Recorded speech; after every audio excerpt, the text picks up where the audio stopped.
Lalu mengapa itu gagal?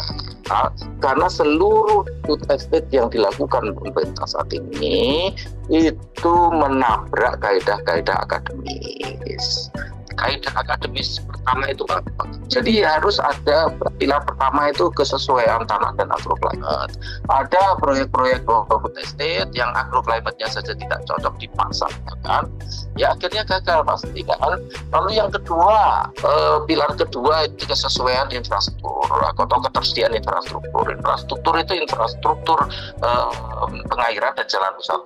Lalu yang ketiga itu budidaya dan teknologi. Setiap pembukaan lahan baru itu persoalannya itu luar biasa pelik. Tidak hanya persoalan bagaimana kebutuhan pupuk yang tercukupi untuk tanaman, tidak hanya persoalan itu.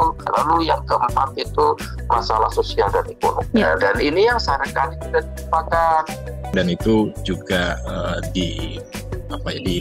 ditabrak saja seperti itu oleh proyek itu tanpa AMDAL, tanpa kajian yang komprehensif dan jelas seperti itu. Bagaimana tadi ya, satu misalnya terkait dengan kesesuaian lahan itu tidak diketahui dengan jelas bahwa itu adalah ekosistem gambut yang secara fungsi dan lain-lainnya itu tidak bisa dilakukan kegiatan budidaya, ataupun kalau bisa dia sangat-sangat terbatas baik dari luasannya ataupun teknologi yang akan dipakai di sana seperti itu.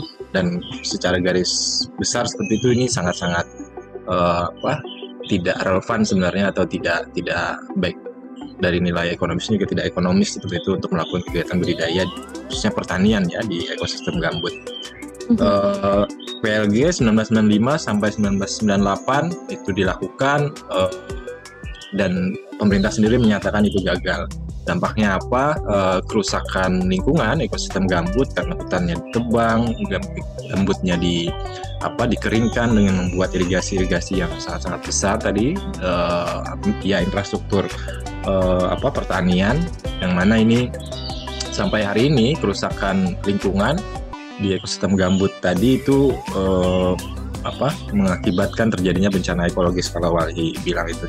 Kekeringan pada musim kemarau yang runtutannya adalah kebakaran hutan dan lahan, polusi asap, dan lain-lain seperti itu. Di musim hujan itu terjadi juga bencana banjir karena gambutnya tadi rusak. Jadi fungsi gambut itu kan dia seperti spons seperti itu Mbak Wira. Jadi pada musim penghujan dia akan menampung menyerap 13 kali bobot gambut itu sendiri.